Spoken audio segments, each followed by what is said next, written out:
Maaga ako nagluto ngayon ng bread with pork chop yung ulam namin ngayong gabi. Kasi may pasok po ako, alas 6. Laki ng pork chop ah. 3 piraso lang today.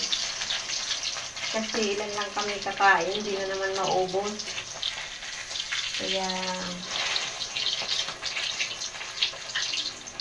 Tapos, ang gagawin natin, hiwain natin para hindi mahirap sa yung mamaya. Sarap, crispy. Mainit pa.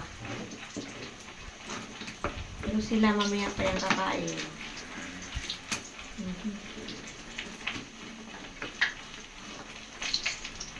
Dapat mamaya pa tulutuin eh.